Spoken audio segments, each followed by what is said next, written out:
Bingo Blitz rules.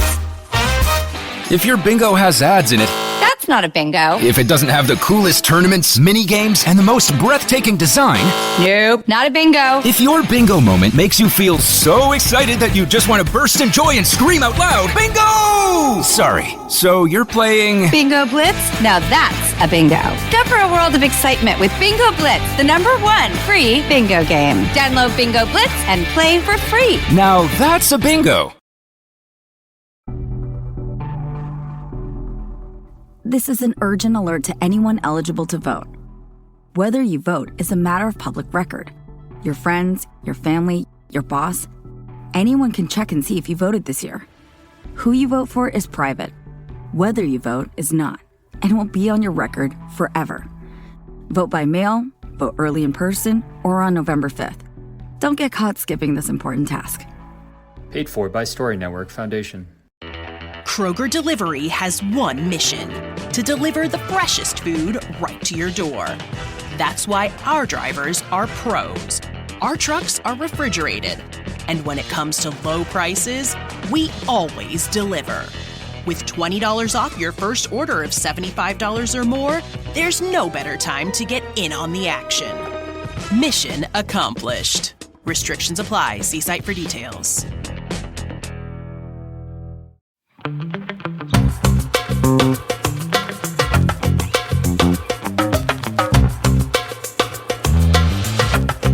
What up, motherfuckers? I love it welcoming like that. Aggressive, straight to the point.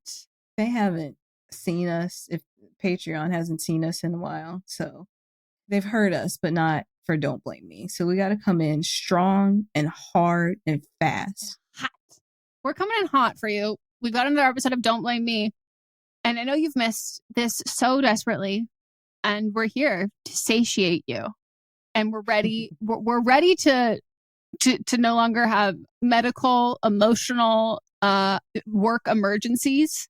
And we're ready to get back to, I'm ready for a soft life with very few deadlines. Unfortunately, that's not going to be my deadline for a while. But the thing is, I need those. I need a deadline, but I don't need, I need a non-stressful, non-sudden deadline. I need a well-planned deadline. Yes. I've literally already worked out my schedule for next week because I was like, I need some control. Mm-hmm. This is what I'm doing. I need to just start making it so I work from 7 a.m. to 5:30 p.m. because I know because I'm still working East Coast hours next week for a different audiobook. So I have to start at 7. And then I know I have like writing stuff I have to get done and editing I have to get done. And then I work out at 6 is when I meet with my trainer. So I was like, this seems like the perfect schedule for me. I just need to stick to it every day and then take some medicine at 10 p.m. sharp. Actually, probably 9:45 p.m. Okay. Regimented. Getting shit done. Well, I love that for you. Maybe I'll make an outline for my week next week. It made me feel good while I was waiting on you to get ready. Yeah. That's what I did because I was in my mind. There's too much going on. Mm-hmm. And I said, let me get this on paper. And now I feel a lot lighter. I think that's smart. And having like a schedule like that is good. I was on one before and now getting sick like threw off my whole schedule. It always does that. And then all the work stuff then threw off my schedule again. And so I need to get back onto that because like there was something very nice about like knowing when I would go to sleep and knowing when I would like wake up and then being like, well, I do that because like I know what I have to get done. I'm going to try and get things done within these hours. So you don't push it on either end. Yeah. So that's smart. I should do that. I'll add it to my list of a bajillion things that you've said that to add to my list that I keep adding to my to-do list. And I go, this is helpful. There's one thing I'm very excited about. And I'm glad that I sat here and Googled it while we were sitting here because let me help you with the tape for it. Hey, it could be my big break. It could be. It could be my petite break. It could be a medium break. It's not. Under no circumstance would it ever be big. It could be big in the ironic sense, like Big Sean. Because of the subject matter, one. Yeah. And then also you match the physicality. Yeah. You might be a little bit more curvy. But but not now. Not now. Used to be. Okay. She got some. Oh, that's right. But I mean on the backside. Oh, yeah. Concaved over there. Yeah, you haven't seen mine in a while, though, too. I see it every time you stand up. That's true. I see it. I gotta say thank you to preschool, elementary school, middle school dance, because I think in those formative years when you dance, no matter what, you'll always have a little something in the thighs and the butt. A little tootie booty. Always, just because that's how you're built like that, like swimmers. Yeah. Always love shoulders if you did it in like puberty. Yeah. So I'm very excited for this for you. You know, we'll see. It's the industry's been pretty slow, so that one might be a very coveted job. Yeah, but I'm just like we've weeded out some people. Like a lot of people get weeded out. Yeah, already. I'm saying, like, based on physicality alone. And we know rarely do I get an audition that sends to me that I go I fit this breakdown. That one I would fit. Yeah. So thank you. Always looking out for you. Were on LinkedIn for you, and you're on the trades for me. Well, this is an advice podcast where we give you wonderful, amazing, life-changing advice, and what we lack in credentials, we make up for in the big opinions. Big O. So if you would like to call in for an upcoming episode, you can leave us a voicemail at 310-694-0976. International listeners, you can send us an audio message to meganpodcast@gmail.com. You can also send us an email and type it out if you do not want to record your voice, and you can send to the same email address, or you can also DM us the same thing.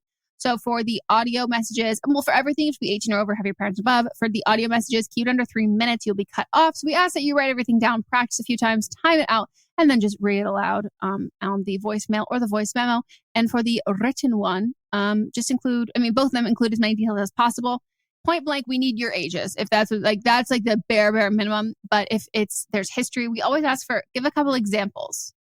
You have beef with someone and then it leads into the story. Give us why you have beef, or give us the 3 highlights of those things. It helps us because we want to give you the best advice possible. But we can only do that with the information that you give us. Otherwise, we have to patch up the missing pieces. And sometimes we're wrong. We're actually never wrong. But sometimes we might be off of it. So yes. And then we also have a video version of the podcast where you can watch our beautiful faces and our reactions. That is our Patreon. You can also join that to support the show, or join our live streams that we do twice a month. It was last month. We're doing one today. Here we are. This is going to be all podcasts all day. Yeah. So it's a great way to meet people. You could be like 2 of the members who literally just went to the Eras Tour concert together from different countries, hanging out.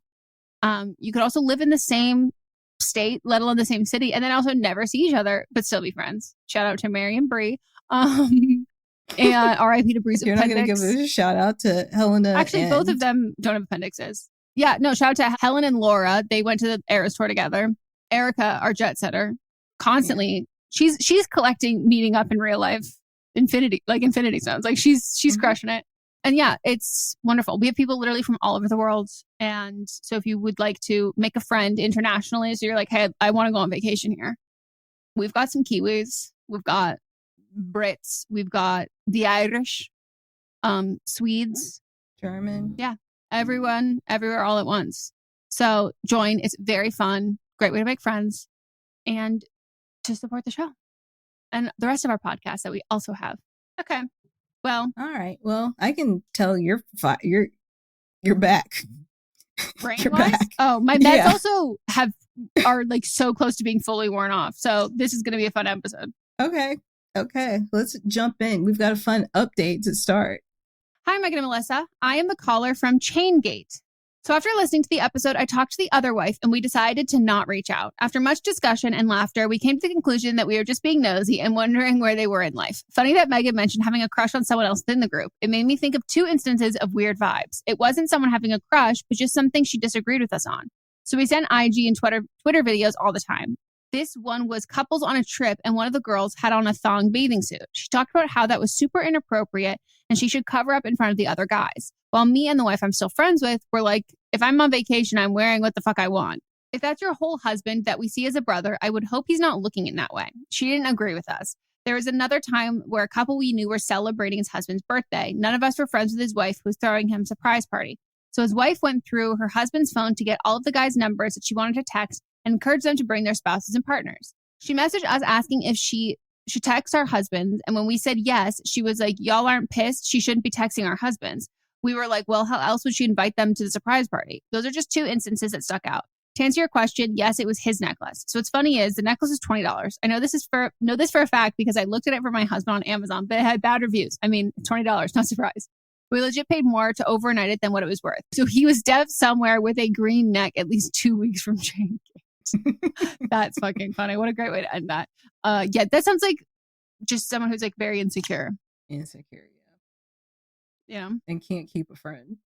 No. And I always feel like very bad for like deeply jealous, insecure women because I'm like, a man made you this way. Like this is a product of it. So it might be your current relationship or something else that has like happened, but like that's not like a default that we're at. Like you've been broken down to get to that point, which is not my problem. You know what I mean? And like you being a bad friend or whatever, but like I do feel it's one of those things of being like, ooh, yeah, I cannot be close with you, but like I wish nothing but good things for you because like this is a tough spot to be in. From afar. From afar. Exactly. Thank you for updating us. And admitting that you're just being nosy. Because that's so fucking relatable. Yeah, it is. Because I check in on people all the time that I really don't even care about. Like the way that like you all need to understand, Melissa and I are the most nosy. Why do you think we have these podcasts? Like we're so I support gossip. I support nosiness. Right. As long as you're not hurting anybody, who cares? Yeah. Similar to talking shit about people, sleuth behind their backs. Yeah, because like if you reached out, then that could open up old wounds. Who knows where? Yeah. And then someone could get hurt. So nosy is the safe bet. I love that. All right, we're going to take a break. And then when we get back, we'll get into the rest of the submissions.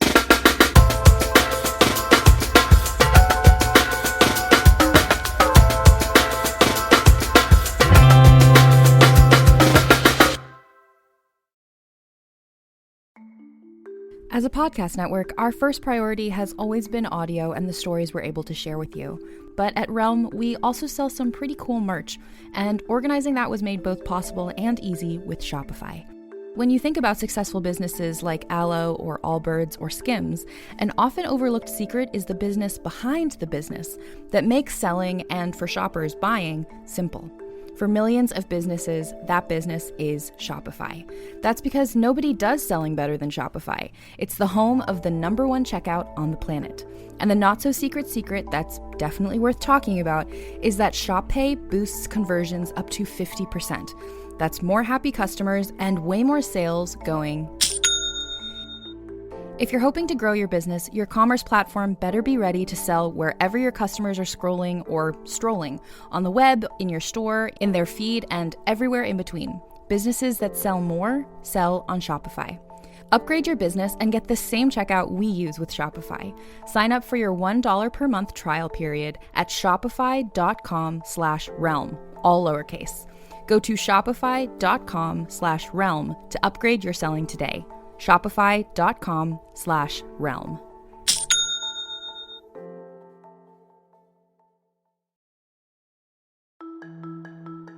Who you vote for is private. But everyone will know if you voted or not. It's a matter of public record. And when this election is decided by a handful of votes in your neighborhood, you don't want your friends and family to know you let them down. Voting is easy. Make a plan to vote by mail, vote early in person, or on November 5th. Make sure people know you did your civic duty. Paid for by Story Network Foundation. Subtle results, still you, but with fewer lines. Botox Cosmetic, out of botulinum toxin A, is a prescription medicine used to temporarily make moderate to severe frown lines, crow's feet, and forehead lines look better in adults. Effects of Botox Cosmetic may spread hours to weeks after injection, causing serious symptoms. Alert your doctor right away as difficulty swallowing, speaking, breathing, eye problems, or muscle weakness may be a sign of a life-threatening condition. Patients with these conditions before injection are at highest risk. Don't receive Botox Cosmetic if you have a skin infection. Side effects may include allergic reactions, injection site pain, headache, eyebrow and eyelid drooping, and eyelid swelling. Allergic reactions can include rash, welts, asthma symptoms, and dizziness. Tell your doctor about medical history, muscle or nerve conditions including ALS or Lou Gehrig's disease, myasthenia gravis, or Lambert-Eaton syndrome, and medications, including botulinum toxins, as these may increase the risk of serious side effects. For full safety information, visit BotoxCosmetic.com or call 877-351-0300. See for yourself at BotoxCosmetic.com.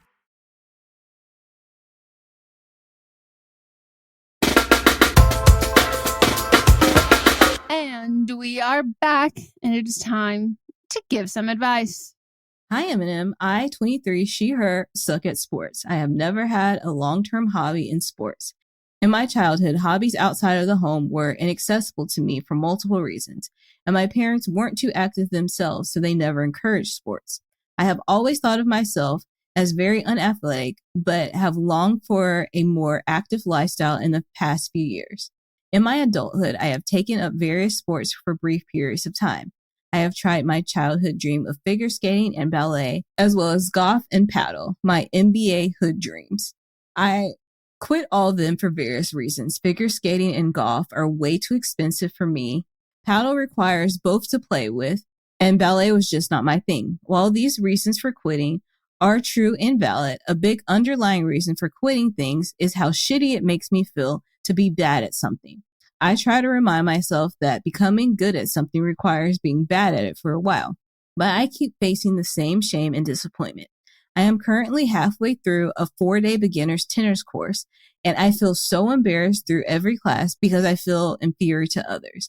I'd like to keep playing tennis at least for the summer, but I don't know how to find joy in it when I feel so embarrassed. I am a university student and can't afford private lessons that could help eliminate the audience aspect of my shame.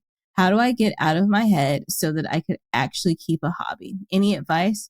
In case you couldn't tell, I'm a retired academic high achiever and pretty sensitive, so please be gentle.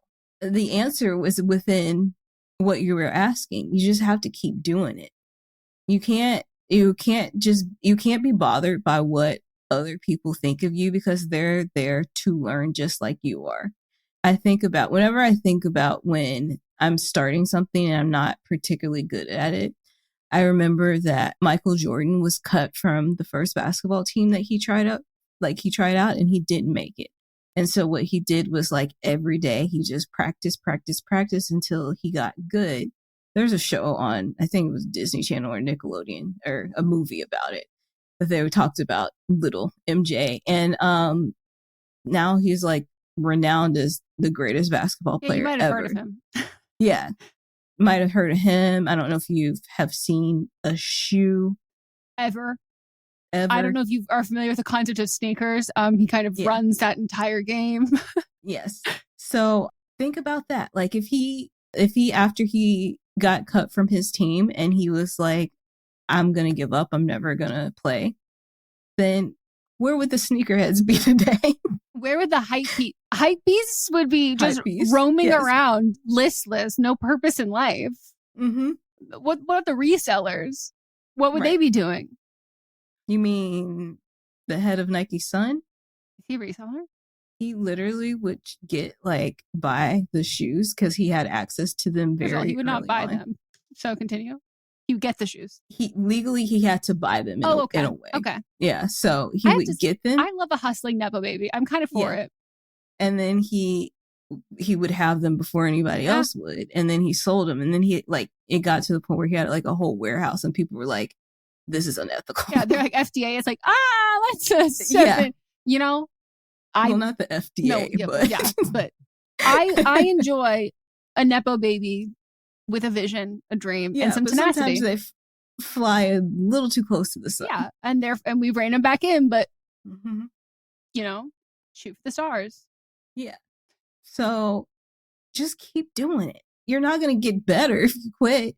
There are things you could do by yourself. You could get a ball and find a blank wall somewhere and hit the ball against the wall. And that helps you with your reflexes. It helps you with like I don't play tennis, backhands, forehands, but you can do like, there are things that you can do for yourself to practice that can make you stronger. You can watch other people. I saw, as I follow on TikTok, but have not actively participated in the sport yet, that this man was showing like all these different grip exercises that you can do to get your arms stronger. Like you can do all those things before or after class and then feel more prepared and more confident in your ability at the class. Yeah, I want to push back on the fact that you're saying that you quit because you are not good at something. As somebody who is fundamentally cannot do something that they're not good at immediately, that is not, you keep trying and you keep doing all of those things. Like I would eradicate that idea from you. That's like, oh, I'm quitting because like, I don't like that I'm not immediately like good at something, because people who are truly afraid of not being good at something don't try things. And so like, true. I think for you, something that I like had to like understand and learn. And for me, it was not like about sports. It was like working out, and I would quit everything because I'm like, well, I'm not good. I don't like it. I found Pilates, and like, do I do it now? No, my health is like not good to be able to do that at this point. But I loved it because it was like, I might not have been immediately good at it, but I felt like I saw the future in it. Like it didn't feel like hopeless. And it wasn't because like I was like, every other time it was because I was so down on myself. It was like, no, there are certain things that like, we're never going to be immediately good at something, but there are things that we try and we might not be close to being good at it, but there are things that make us, that make you tick, that make you go, I feel like I could try. Like there's something about that you persevere through. And I think that can be a really good filtration system for other things. And like figure skating, ballet and all of that, to me, yes, those are definitely like childhood dreams. And those are hard things to get into as an adult, like time wise. Your body is... Yeah. And like the flexibility, there's like, it's just like, you might not ever get to a point where you're not even really able to participate, even at any level, like that it's going to be very hard on your body or very expensive or whatever that is. So I would say like, I fully encourage doing the bucket list things that you had always wanted to try. And then knowing that those might not be the things that you stick with, but that's like, I don't know. It's like horseback riding. Like there is a high threat, like a entry fee or participation fee. And like, that can be again, like what it does to your body, the amount of hours you have to put into it or the cost or whatever. Do those things a couple times, do them once or twice, like knock those off your bucket list. But I wouldn't factor that in as like something that it's like, oh, I'm quitting because I'm not immediately good at it. I think like the more things you'll try, again, as someone who's always been a quitter, eventually I try something that I don't want to quit. And like, that's all there kind of is to it. And I think there's like a negative connotation for quitting. But for me as a kid, I would quit so much. I would always, but and all that. And I like grew as an adult or as I got older, I was like upset that I was like allowed to quit or whatever. And the reality was that like, I was able to reflect on it. It's like, I wasn't upset that I was allowed to quit. I was upset that I didn't have that many options. I was upset that like, I didn't get the opportunity or have the ability to try and find those things. And instead, I only had a set thing that I could, whatever. And if that didn't work out, then I was shit out of luck. And so then you feel bad about it. But like, there is nothing wrong with quitting as long as you try something else. And I think like you keep doing that. So like, I would just reframe your viewpoint for this, that like, you're not quitting, you're trying things. You're trying as many things as possible to figure out like what you like and what you want to do. And I would try and let go of the idea of how you view yourself and the idea of what you want this to be versus you have to test drive all of these things before you find out what's enjoyable to you, what's within like your capacity, your budget, like your lifestyle, and then what like you actually like. And it exists out there. You just have to keep trying. So I don't think you're failing and quitting. I think you're doing something even more impressive, which is trying. You're putting yourself out there and trying things out of your comfort zone more than most people would ever do. Like it's very rare that you'll find an adult who is pursuing athletic endeavors for the first time in their life. So I would like give yourself like a massive round of like, this is like such a huge kudos. This is inspiring to me. Maybe we'll finally sign up for swim lessons. I know. Well, and that's what I was going to say is like, even with like swim lessons or like tennis, and those are things that I've been saying that I wanted to do, but my lungs were not at the capacity where I could safely do them. And so I've been doing other exercises since the beginning of the year now. And my cardiovascular health has improved. I also got an inhaler, but like also working out helps with the improvement of that. And so I'm almost strong enough to be able to do those other things. But if I hadn't started somewhere, then I would have never been at the point where I could move on. Yeah. That was like me in like spin classes. Like if I sat in the back and like I wasn't that great, but I like loved the music aspect of it. And if I didn't start doing spin classes, I would have never done and like even like random one-off workout classes that I fucking hated or that was like so hard or so bad or whatever. I would have never then had the confidence I got so used to trying things, sucking at them, leaving, whatever it was, that I would have never tried like Pilates. And I like did that for years and I loved it. But like, yeah, like you said, you have to kind of, you're not going to, it's like dating. You're not, the first person you date's not going to necessarily be your husband. Like you have to know what you like, know what you want, and go out there and try again to eventually end up where you need to be. You're very rarely the first thing you try is going to be the hit. Yeah. Even though even another example is like when we used to go to that place, The Wall. Remember that? And you really liked it and I hated it. But like if you take because it was like weightlifting and then you would go spin. Yep. But like if you separate those things, I love them. But together, I hate them. Yep. Everything is just like you have to try. Yeah. And then through workout classes that I would do when I couldn't do spin classes, I figured out, I actually don't even like spin that much. I just like music and I like weightlifting more. And you're able to kind of do that. But if you don't keep trying those things, I used to think I just hated working out. And it was like, I just hadn't found it yet. Or like to a much larger leap, people who are like, I hate all birth control. It's like, you just haven't tried enough of them yet. And like having the courage and the ability to keep trying is like, that is like the most impressive and the most transferable quality into like the rest of your life. Yep. So this is actually impressive. Great. Yeah. Yeah. I love this for you too. I'm with you. Me too. This is very you coded. It is. It is. Because these are all things that I've already done. Yep. What did you say? I feel like you could be a good figure skater. No. No? My feet are wide and those it hurts my feet too much. Those little toes too. Yeah. But I've had fun going ice skating, but the regimen of figure skating, not for me. Have I tried it though? Yes. For me, I've tried ballet. The idea of blades on ice skates and I'm not wearing protective hand gear or anything else that can hit, that to me is fucking terrifying. Yeah. Yeah. I did ballet. I've talked about before where I'm from, the Jones Center, the Jones Trucking Company. They have in the Jones Center, there's ice skating, there's ballet, there's karate, whatever cooking class, whatever you can think of, they have it at the center. So I've done a lot of stuff through there. But yeah, a lot, like even, like last year and this year, I've been like, it was like last year was like the year of childishness, and I started doing some things that I hadn't done before. And then this year was like the year of getting my lungs strong enough so I can do those other things that I did want to do last year, but I couldn't.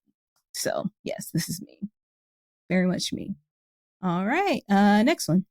Hey, Meghan and Melisa. I hope y'all are doing well with summer starting out. I'm 28, she, her, and I'm wanting a little workplace advice. I just got promoted to manager after working at my job for 2 years. Pat self, I'm back. With my promotion comes traveling at least once every other month for a couple of days. The only problem, well, I couldn't say problem, is that I'm the only female manager on my team. In all, there are 4 managers and we travel as a unit. My first trip is coming up in 2 weeks and I am wary with traveling with all men. None of them have ever done anything to give me the ick, and it's not a situation I'm used to. I may be overthinking the whole situation. Any advice would be great. And even don't blame them if anyone in the audience has ever been in a similar relationship. Love the pods. I'm planning on listening to earlier episodes on the plane. This is, so Mats and I had like mentioned this in tomorrow's episode of See You Next Tuesday, but we're watching Love Island, and I was saying to Mats, I was like, something that I love the show, obviously, but something I cannot get past. And I was like, and I don't know if it's just like me and I have personal trauma regarding the circumstance, but these women meet these men and they are coupled up and they have to sleep in the same bed. And I'm like, no matter how many people are in the room, because that did not matter in my personal situation, no matter how many people are in the room, no matter how much like there's cameras or producers or whatever, like I would not feel safe or comfortable sleeping in the same bed as like these men. And like, this is what you do. Like, no matter how nice they are, like, it's just like, it like blew my mind. I like still blows my mind how like, this is, it obviously is a prerequisite to doing the show, but I'm like, God, that freaks me the fuck out. Like, it just really does. And the thing that I think about is like, regardless of what the origin of those feelings are, and they may seem irrational to other people, or like they're coming from like a response to something else, I personally think all of that is irrelevant because that's how my mind is. So even if I tell myself that I'm like, well, everyone else is fine with it, or like other people do, that's fine. I go, cool. I'm not everybody else. So like, I can't will my brain into another person. I can't will myself into thinking that. So the only thing I can do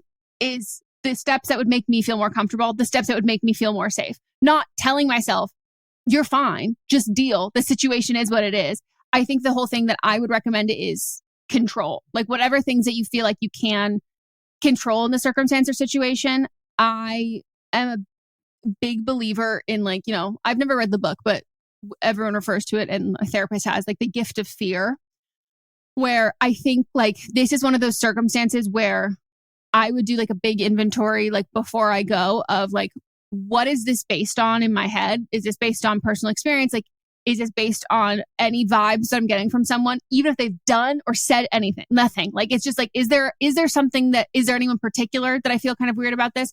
And what can I do to make myself feel more safe? Is that like, you know, for the traveling, is it asking to be on a different floor? Is it asking to be on like whatever it is to that? Or is it like, you know, making sure I call a friend when I land? Is it, oh, I'm going to make sure I like on an off day and they're going out to dinner and drinks that I know that I'm only going to do that one time. Like, I'm not going to do it every time. Maybe I'll take myself out to go to a movie solo or whatever that is. But like, I think the best thing as like women in general that we can do is not to will ourselves into comfortability of a situation and a circumstance, even if it is 100% safe. 100, like, I don't think that is good for us and our judgment and trusting our gut and our instincts or whatever that is. I think like trust in that kind of stuff is earned. But I think like whatever things that you can control ahead of time will help ease your anxiety, and you won't be in like such high alert, knowing that you can like do your own thing, knowing you can kind of like escape to that, and that you don't have to just pretend you're cool and calm and chill and feel totally comfortable with every aspect of this. Because in doing that, I think we betray our own instincts. And also, you're just going to be miserable the whole time. You're going to feel so fucking tense and so stressed. But I also don't think you're overreacting at all. I would not feel, if I like ran a company, I would not feel comfortable doing that. I would not feel comfortable sending out on a work trip all men and one woman. I just like wouldn't. But yeah, I've done a lot of work things where I'm the only woman, and I know I've been safe in the vast majority of those, but I've never felt like it's a very natural response to feel this way. Yeah, I've been, especially early in my career, I was usually the only woman ever like in the room. And I felt this, like I felt the same way that you're feeling. I was always trepidatious, and like what Megan was saying, like that trepidation is good. Like having your guard up is good, because then if something happens, it doesn't feel like it came out of nowhere. Yeah. It's tough. Mentally, it's tough, but like remember that you're there because you're supposed to be there. Like you've earned being there. Text your friends, like continuously be texting your friends all the time. Let everybody know where you are. If they're doing, I'm sure they're going to expect you to go to meals with them. And I'm sure it's free if you go to meals because it'll be on the company's dime. But like, they'll probably drink. If you don't feel comfortable like drinking, then don't drink. I mean, you covered pretty much everything I was going to say, but congratulations. This is big. Totally. And just like as you move up in your career, just remember that feeling that you have now. So then the next woman that's in this position doesn't feel like this. Make sure that that you're bringing up people with you, because now I mostly work with women, and I don't have that trepidation that I used to have because I surround myself with people that make me feel comfortable. Yeah. And I think if these men are completely unaware of this and like of the, not just like the optics, but like of your comfortability level, like don't let that be like a indicator that you're overreacting. To me, I think when men are so vastly unaware of that. So like if I'm traveling and like they're like listening in and like not taking a polite step back when I'm getting my room number assignment. And if they're like that, I go, that to me is not someone who's like, oh, they're so harmless. They're clueless about how this could feel. To me, I'm like, no, this is someone who is aware of this and is understanding that I'm uncomfortable with this kind of presence there. But I will also say that how you conduct yourself on a work trip or whatever that is, and like kind of the pleasantries of, like Melissa said, like going out to dinner, doing drinks and all of that kind of stuff, doing the bare minimum that is required might not get you a promotion or whatever, but spreading yourself so thin and putting yourself in a position where you do not feel comfortable is far more detrimental and has far more detrimental consequences that are not just like your job. So like, don't put yourself in circumstances and situations that little voice in your head is like, don't feel totally comfortable. And again, this is why I think like scheduled stuff, so you don't feel like you are having to, you're letting anyone down. So I think like knowing like I'm going to, without a doubt, I'm going to have dinner solo this many nights. I'm going to do this many times or whatever that is. Or I will spend time with them at these allotted intervals. And even if you feel comfortable and safe, to create those boundaries to like decompress as well, I think is healthy. Yeah. And then also I'll add on, sometimes women in these situations feel like they have to put on this like facade of being like the cool girl. And if you need to do that, do that. Like I 100% like stand with that, because sometimes that makes you, it's like putting on a mask and it makes you feel comfortable, but don't become the cool girl that's not like other girls where you're bashing on other women. Yeah. Whatever self-preservation you need to do for like your safety and comfortability to like get through it. But that it needs to be from a point of survival, not a point of stepping on other people and other to do that. It cannot be a way to get you ahead. It needs to be a way to get you through. Yep. So I agree with all of that. Trust your gut, trust your instincts. I hope the amount of times I've done this where then I find out one of the men is gay, and the way that I'm like, oh, like, okay. And just like relief, or like, you know, I would be very kind and like make a conversation with, whether it's housekeeping or concierge, like people who work there who are women, who then are able to be aware of the situation, that you don't even have to tell them, but like you're on a work trip, they see you're the only woman. Anytime in these circumstances, I befriend any fucking woman I can find. A woman in the bathroom, women on whatever it is. Like it is so vastly underrated what that does for our like calm, like just anything. Like it's remarkable. So I would seek that out, because other women are always looking to be that woman for another person. Right. All right. We're going to take a break.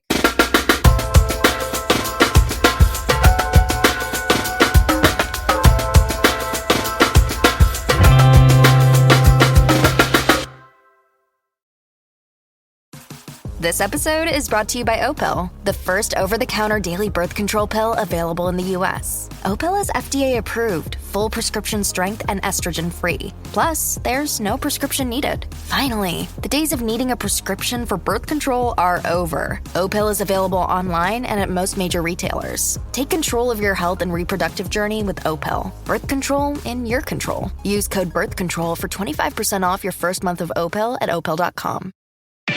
Max Bankman, I'm the new doctor. Welcome aboard the Odyssey. ABC Thursdays. This ship is heaven. We're tending to our passengers' dreams. I'm in. From 911 executive producer Ryan Murphy comes a splashy new drama on a luxury cruise ship with Joshua Jackson and Don Johnson. It's your job to keep everyone alive. She's in VFib. 1, 2, 3. Clear. I have a pulse. You're going to be okay. Dr. Odyssey. Thursdays, 9/8 Central on ABC. And stream on Hulu.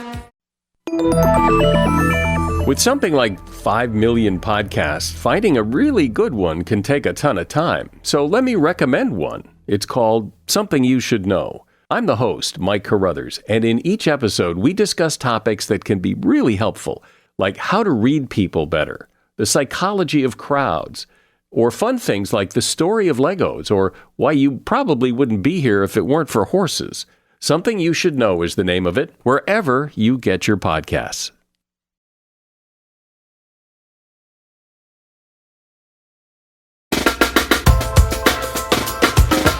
And we are back, and we're getting.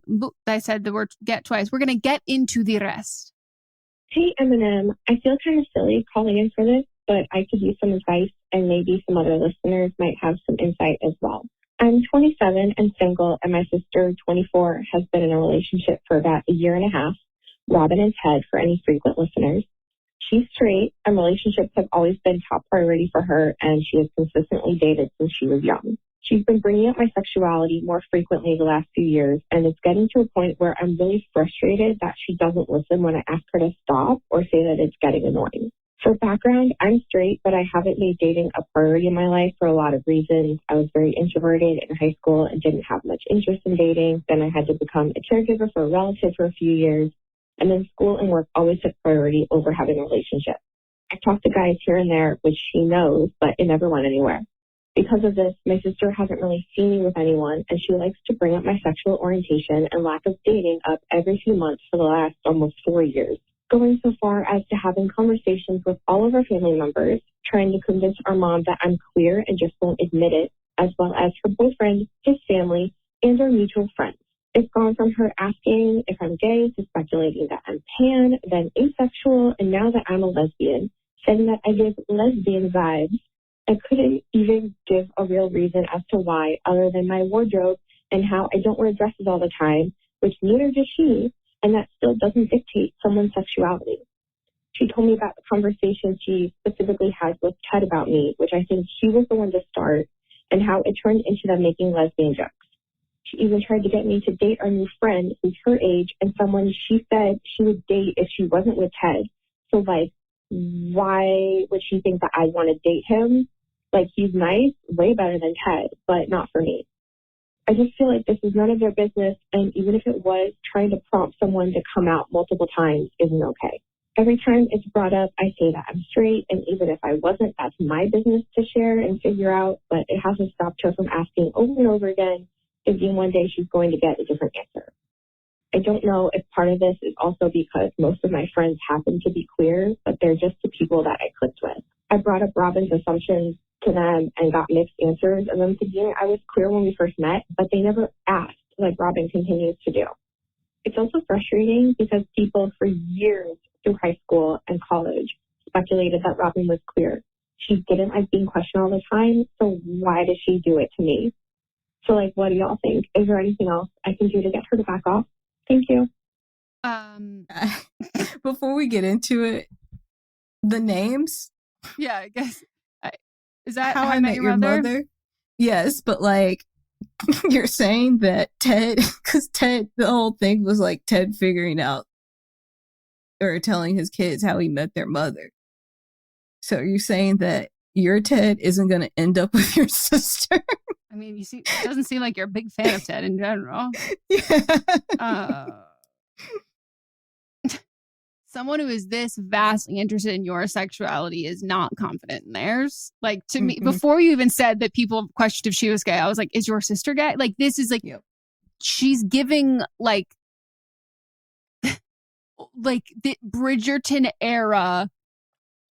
Like, this is Lady Danbury trying to get you wed off. And like, this is not the behavior of a 24-year. Do you know what I mean? Like, this is like an old spinster mother, or not spinster, but like an old widowed mother who needs her child to wed to inherit the money so they don't, like, it's just so fucking odd. And so, like, to me, I'm like, yeah, this is someone who is like confident in their identity and their like sexuality and also happy in their relationship and fulfilled is not this concerned with someone else's life, even like as a sister. So it's like so not about you.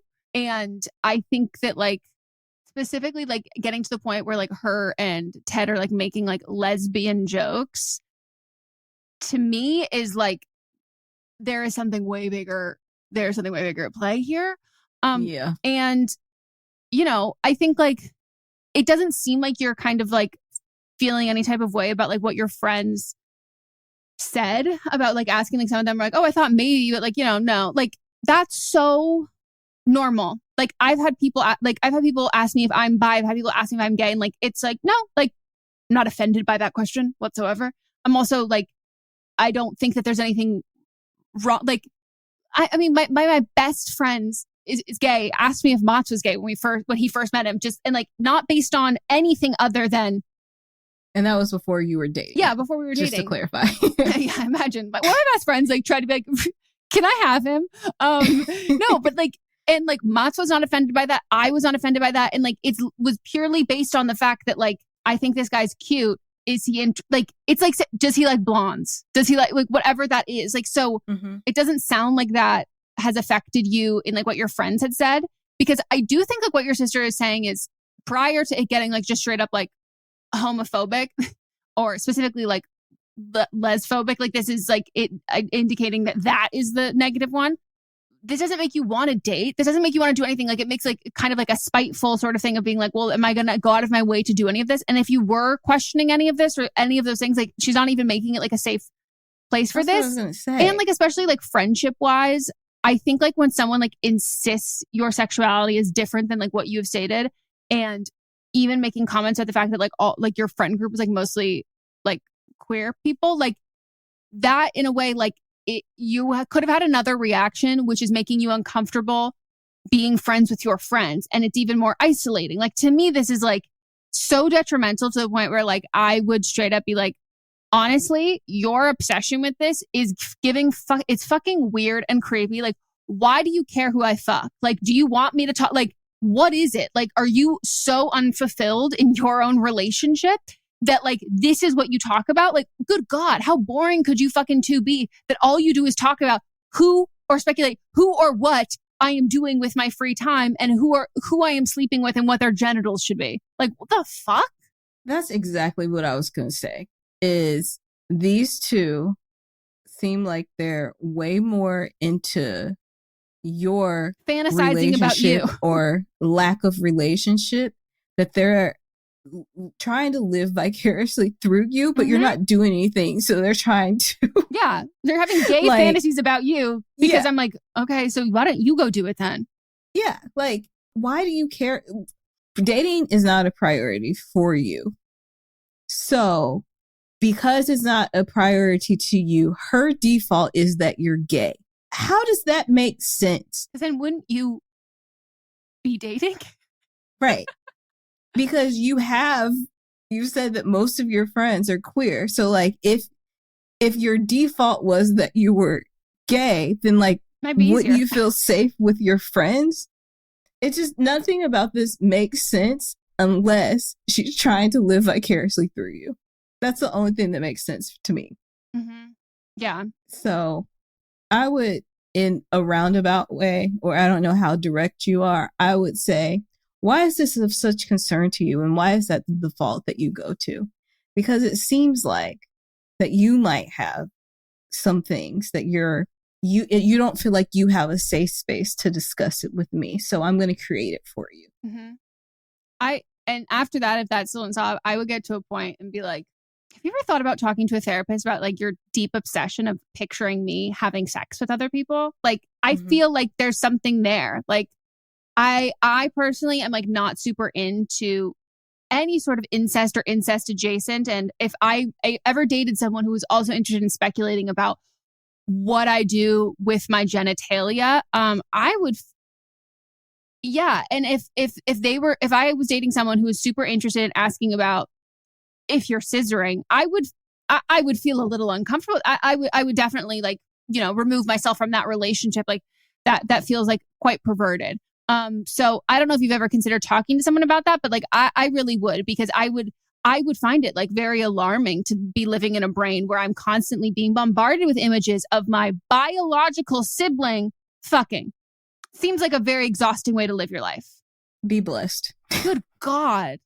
Oh God. Okay. Ugh. Good luck. Please write back or call back. Yeah. Next one. Hey, Megan and Melissa, longtime listener. I'd like your advice on a current situation I'm in. I'm 26, female, have been married for 3 years, and a mom of 2. I had our second baby 8 weeks ago. As of late, my husband, 33 male, has been displaying disturbing behavior. He's been getting angry at me for not being ready to have sex postpartum. Sure, I was cleared by my OBGYN, but I tore during birth and have pelvic floor prolapse. A nightmare, and both are still painful. He has been nagging me for sex and basically asking to dry hump me since 3 weeks postpartum. And when I turned him down and explained why, he guilts me by saying I must not be attracted to him anymore. And that's not his fault. He's attracted to me and needs sex. Read the room, dude. Intercourse is foreign to me right now. Between the hormones, breastfeeding, my tear and prolapse, my body has not been feeling itself yet. I am so beyond hurt at the lack of compassion and grace during this time.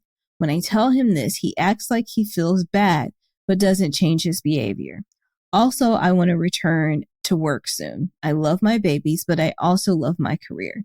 Both can be true. Anyway, he says he doesn't. Oh my gosh, Anyway, he says he doesn't want me to work anymore. He doesn't want to be left with the kids on his own and says I am better at it because I am the mom.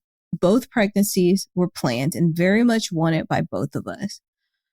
OMG, I just feel like trapped. What should I do? Run? Couples therapy? I feel like this isn't the person I married. Any advice is welcome, but please note that I'm a sensitive Virgo. Love you guys. Run is great. Great idea. I would put a step before that.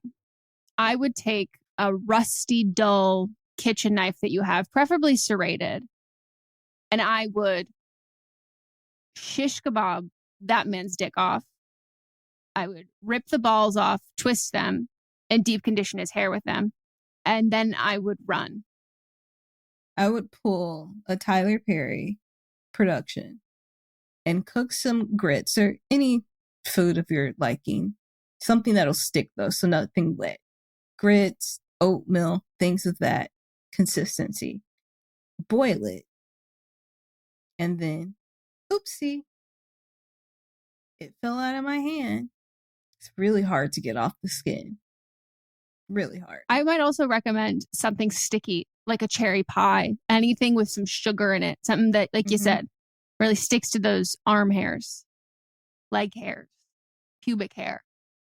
I think you need to seriously maim, if not end this man's life, and then run. Like, I need this man to suffer so much. This is when I would love if I could be hired to ruin this man's life. Yeah. And distract him while you escape. This is, you said you've been with him for 3 years.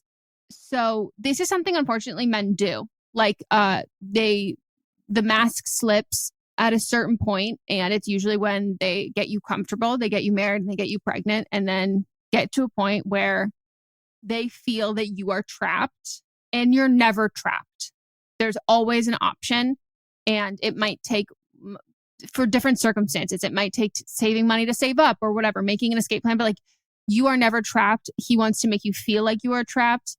And the reason and he thinks he has you trapped now, which is why he's let this all down and let his guard down.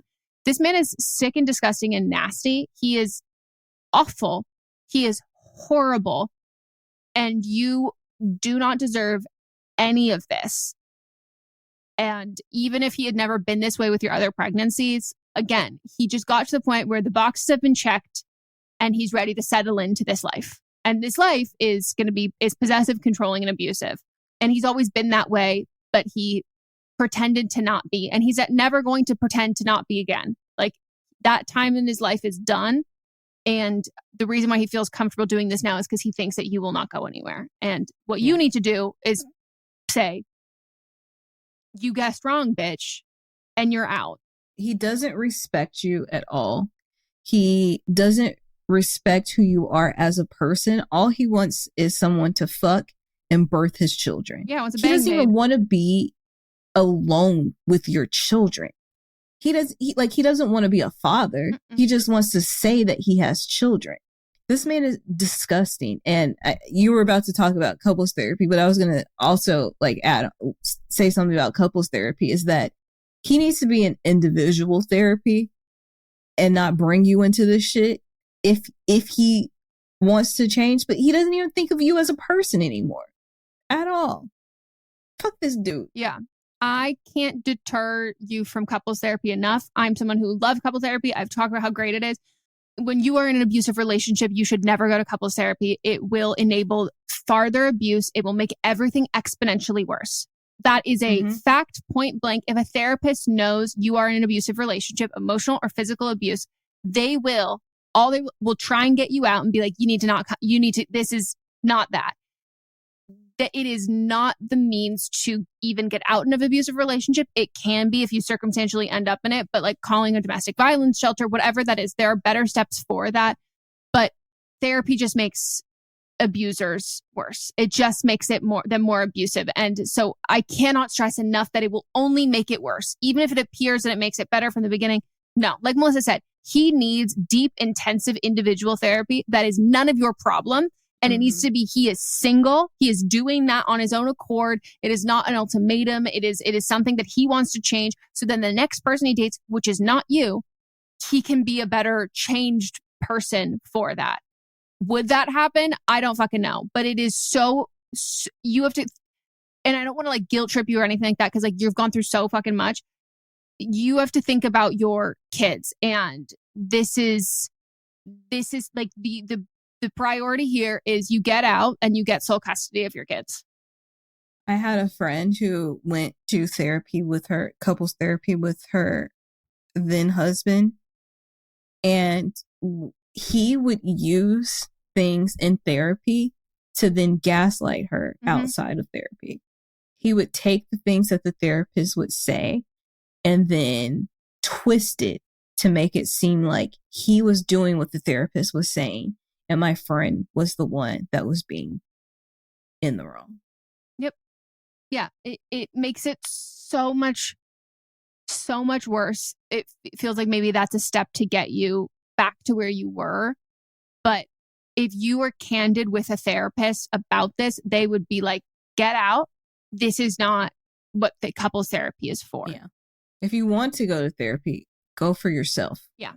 Go for your kids. Like, go so you can be a strong mom for them, but like, bye, shithole. And I cannot stress enough how children do not need both parents. Point blank. Like children they do not need dads. Even as like kids need people who love them. That's it. Kids need at least one person who loves them. But the idea or the concept or like the figure of someone who's supposed to love them and does not, who's supposed to care for them and does not, is far more detrimental than having that person be missing and having one whole person who loves them and cares for them. I was saying that teaches them to seek out people who practice what they preach and who actually love and care for them, as opposed to people who they think and fill that vessel of someone who's supposed to and play that role, but they don't. Yep. And then they see the way that he treats you and also the relationship that he has with them, where it's just like you're the only actual caregiver for them. And then they think that that's the norm. You don't want your kids in that environment. Then your kids also think that, and they will without a doubt know that the reason why you are still in a relationship is for them, to keep them together. And it teaches those kids that they cannot really have needs, and those needs cannot be met. And in a sense that like people who are going through something for obligation is what they get. They're not comfortable asking for things. They're not comfortable for like demanding more. They're not comfortable with any of that. And they will then mirror those relationships in their own life. And if you do not want your kids to have these kinds of relationships on either side, if you don't want your kids to have a relationship where they are the role that you are currently in or the role that your husband is in, because unfortunately it is one of two ways. It becomes like that. Don't do it. And I say that from experience. Like it's a lot of unlearning that your kids will have to do in that circumstance, in situation. And that's just not even accounting for all of what you are then left with when your kids leave the home. They go away to college or they go away to whatever, like what you are then left with of yourself. And that's if you, not to be dark, make it to that. Like, it's just not a safe situation. And I'm so glad that you even included, do I run? Because to me, that means that like, that is a viable option for you. And you know us and you know what we're going to say. And so I am begging you to run, and just knowing that it will only get worse. So talk to someone you trust. And I would also talk to your primary care physician or your gynecologist about this. And this is so fucking common. They have so many resources of brochures, pamphlets, people to call, organizations, because this is unfortunately incredibly common. And then find a hitman because he needs to die. Accidents happen, you know? Mm-hmm. I know some people who have had parents who were in similar circumstances and they met an untimely yet convenient death. And the way that they regard their other parent is like, it's a fucking boss. Like, that's like, as it like, not like, oh, my parent was a part of the demise of my other parent. It was like, no, this parent of mine said not one fucking second longer. Mm-hmm. And then we got to live our lives blissful and happy, knowing that this person was never fucking coming back. Yeah. Allegedly. Well, that's the end of the show. Husbands don't die like they used to. They don't. Just they like don't presidents. go to war. They don't go to war. That's the problem. We should just stage a fake war, like a VidCon, but it's like war for men. Mm-hmm. And we just leave them there. Yeah. Let them fight it out amongst themselves. Well, we hope you all enjoyed this episode. If you would like to participate in an upcoming one, you can always leave us a voicemail or send us a voice memo, send us an email, slide into our DMs. We have all of that listed in the show notes as well. And join the Patreon. Let's figure out if there's a hitman for that last caller. Offer your services. Allegedly. We wouldn't, we don't know anything. This is a joke. This is a comedy show. Exactly. Everything's a bit. We are writers, actors. We're playing the roles. Mm-hmm. I just like to go methods. So method acting is not just for men. And yeah, make sure you stay tuned or subscribe if you're not to this feed, because we release more than just this podcast on Tuesdays. What do we have? On Tuesday, we have See You Next Tuesday, where we talked about a lot of stuff. Yeah, it was a long episode. It's probably just as long. I think it's actually longer than this episode. Get excited. So last week I broke it up into two, and we had See You Next Tuesday and See You Next Thursday. I don't know if you noticed. I didn't. I love that. I also changed the icon. It didn't do it on Apple though, but it's on Spotify. I'll check. It pissed me off. And Wednesday you have nothing. Thursday you will have But Am I Wrong? This Friday you will have nothing. But we'll be back in it next week. We will. Give us some grace. Yeah. That's how we're celebrating 4th of July. Yeah. As proud patriots. Yeah. Yeah. No, but get ready, because these bitches are about to be so fucking American. Because after the 4th of July, we're gearing up for the Olympics. USA, USA. Anyways, we love you all and appreciate you so very much. And we will catch you on the flip side. Bye. Bye.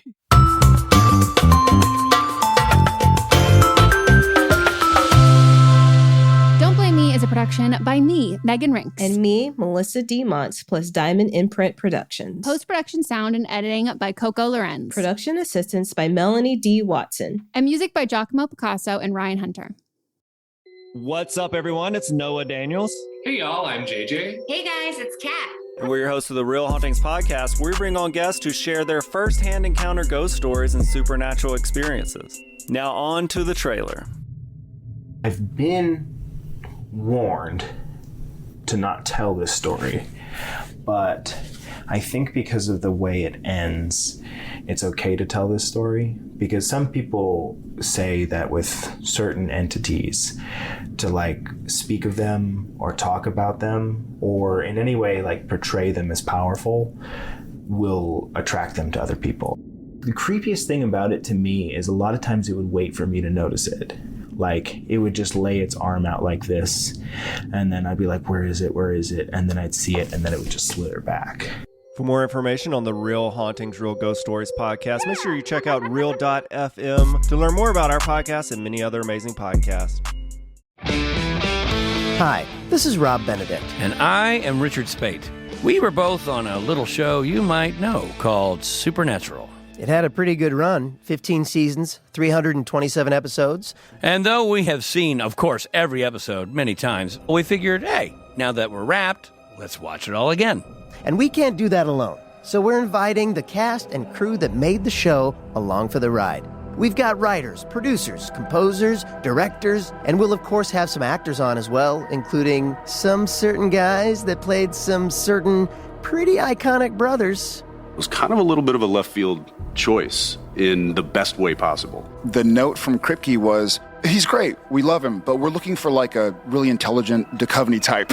With 15 seasons to explore, it's going to be the road trip of several lifetimes. So please join us and subscribe to Supernatural Then and Now. Merry Christmas, everybody. My name is Eric Peterson. I'm here with my good buddy, Danny Jordan. And we are the co-hosts of the Christmas. Let me try that again. Merry Christmas, everybody. My name is Eric Peterson. I'm here with my good buddy, Danny Jordan. And we are the hosts of Christmas Countdown Show. We're so thrilled to be bringing the merriment to you all this holiday season. It's going to be awesome. It's going to be massively merry, gigantically jolly, fantastically festive, as some people might say, Eric. We are all about alliterations, and we are all about Christmas spirit. On Christmas Countdown, we love to count down our top 10 favorite things related to the holiday season. That could be food, movies, music, everything that we all love about this massively merry good time. So wherever you get your podcasts, make sure you click that subscribe button. Eric, are you ready? I am ready, and we hope that you are too. Merry Christmas, everybody. Let's go. It should be like, let's go, ho, ho, ho. Yeah, it should be. Yeah.